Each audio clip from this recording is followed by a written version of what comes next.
I was pretty much afraid of everything, afraid of the world, afraid of speaking, really, really shy kid. Music was a way to speak, as simple as that. I could either just journal, write poetry, write just whatever was in my head, and sit down, strum a few chords, and put that together. And that's me. That's me telling the world about me when I can't do it on my own. So music was the voice I didn't have. There was a kid in my high school, Downey High, who was in the jazz band, who was selling his guitar. He had I think it was a 69 SG with the tremolo. And he wanted to sell it. He said, "You want it?" And I said, "Yeah." "How much you want?" He said, $200. So I begged my mom and, did chores, did whatever I could. And she said, yeah. She bought me my first real guitar. And then, of course, once you got a guitar, you got to join a band. So started hanging out with some kids at school that loved playing music. And it was a cover band called Obsession, a bunch of guys in my grade. And we'd just end up at their house after school playing.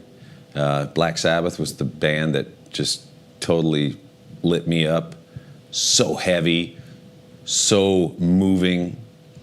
I sunk right into that. I could close my eyes and be in there.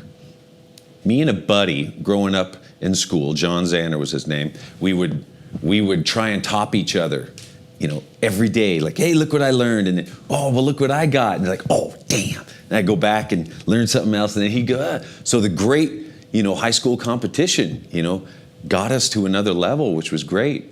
And then at some point it was like, wow, the guys I'm playing with, I need to play with better players. And I was writing, I wrote some songs. They didn't like them. They just wanted to play covers. And then I kind of decided, well, I got to start playing with other people.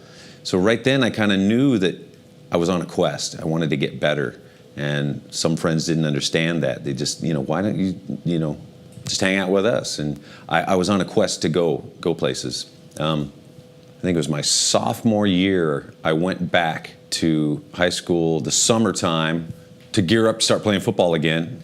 And I had long hair at that point, and the coach said, "You have to get a haircut." And I said, "Yeah, but Eddie Van Halen's got long hair, and Michael Schenker's got long hair. I want to play football and have long hair. You can't do it." So right then, it was one of those forks in the road that was pretty pivotal in my life that I had no clue about. And I kind of just said, well, screw this. Do I want to be second strings, playing football, or do I want to be up on stage, with a mission, speaking through music? I didn't know it at the time, but it was pretty much the right choice.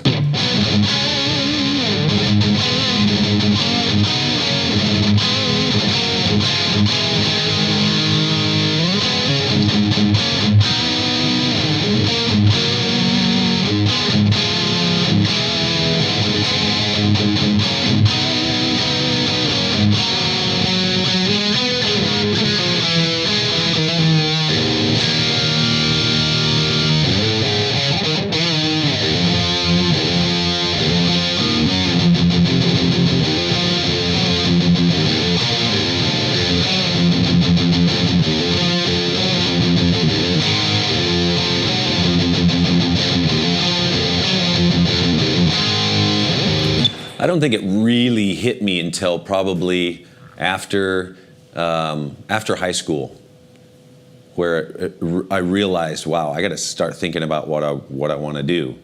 I'd be working at the sticker factory, cutting stock and just thinking of riffs or lyrics or something. At lunchtime, I'd be out in the car with my guitar, writing some riffs, and oh shoot, I got to get back to work. Then after work, show the riffs that I had written, and we did our first gig, and then it was kind of like, I think I want to quit my job.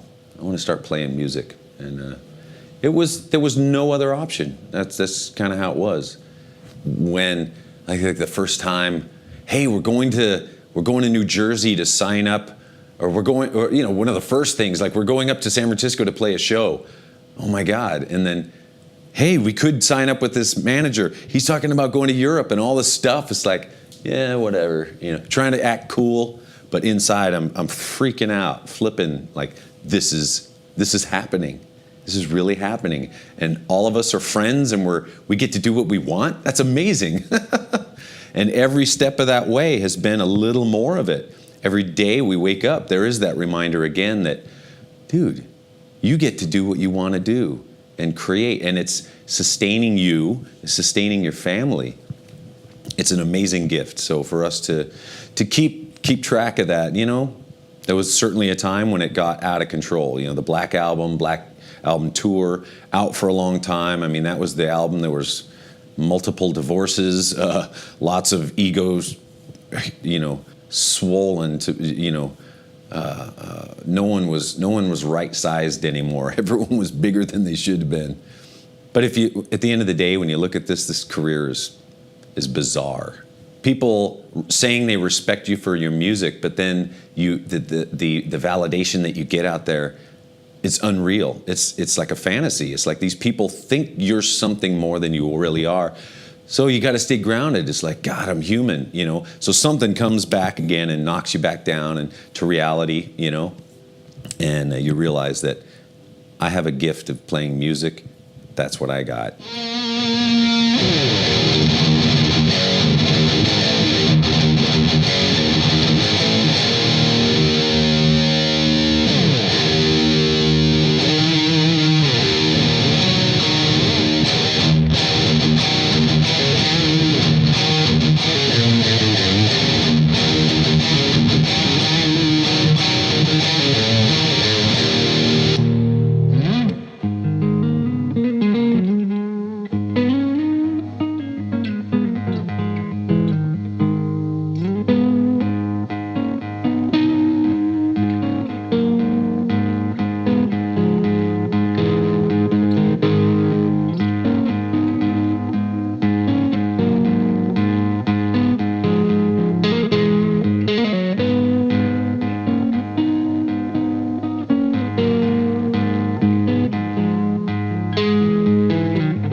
I grew up listening to guitar players. Mostly, I loved rhythm guitar players. Obviously, Tone Iommi is a big influence on most metal guitar players, and obviously the riffs, the single note riffs, and they sounded fat. When you analyze the sound, it's not really fat sounding. It's got an edge to it that cuts. So for me, getting that at first, like on the first albums, then it grew more into a depth. I wanted to play drums on guitar pretty much. So I wanted a really percussive sound. So one that really reacts quickly and is punchy, but also if you hang on a chord, it's going to fill the room. And I wanted a Les Paul shape that was a little lighter, a little more roadworthy. This has a little cutout for me. I like to wear my guitars pretty low. This is got a little more sharpness to it. I can get up a little higher, even though you don't want to hear me solo. I've tested probably, I think we went through about 30 different kinds of poles, different kinds of windings, different kinds of metals. I wanted the traditional look, but also have an active pickup. So combining passive and active together, smooth distortion, but with some aggressive mids, and that some of the passive pickups have, they're a little more focused in the mids and they're pushy, which I like. But the warmness and the wideness of the active pickup. So combining those two together was the challenge. And that's what I want in a guitar sound, but not abrasive, not something that's gonna give you, complete ear fatigue, after a concert. I think being on stage is a different hat. It's a different mindset. It's a different space. It's, to me, time stops. There's no pain. It's like, when artists talk about being in the zone, that is the zone. I could get in that zone even here, just sitting playing and forget you guys are here. Somehow the world goes away. Whether that's good or bad, it's difficult to come out of sometimes. But that's the curse of it, but the blessing is there is that focus, and there is that sense of purpose, sense of being, sense of communication, sense of creation. There's this, that's a reason. That's a reason I'm here. There's times when I haven't played for a couple weeks, and my wife will say, "God, you're grumpy. Go play guitar." It's like, "Oh yeah," and I'll go and I'll play, and then I feel better now. It's just what it is. It's a part of me. It's like I gotta have it. It's my coffee in the morning too, and it's my chill in the evening. The music just makes us do things that we normally wouldn't do. I mean, I'm not going to be jumping around here, screaming in people's faces, by the power of some riff coming out of this amp. It's just kind of unfriendly, really. It's rude. Downright rude, but that's what we get to do on stage. We get to express the music out of every pore, out of every part of us.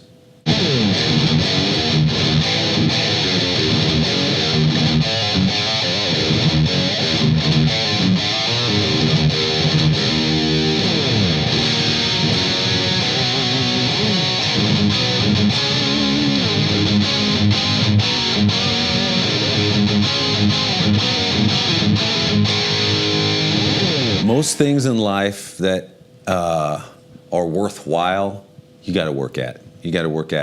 You get out what you put in. As simple as that. That's a kind of a universal law.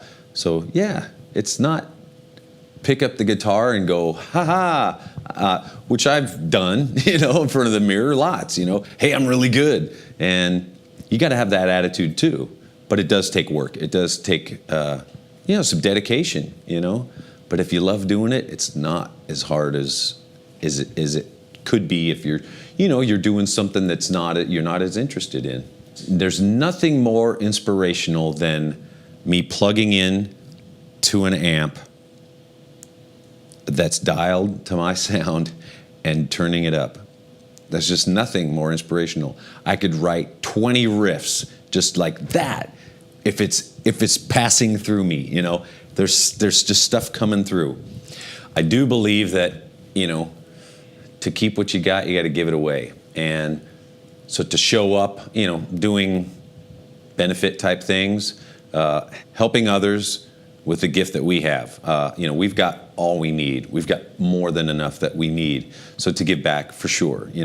Little Kids Rock is something that I'm involved with. Just played a gig down south and raised $250,000. This is unbelievable. Bringing instruments into public schools where music programs are cut.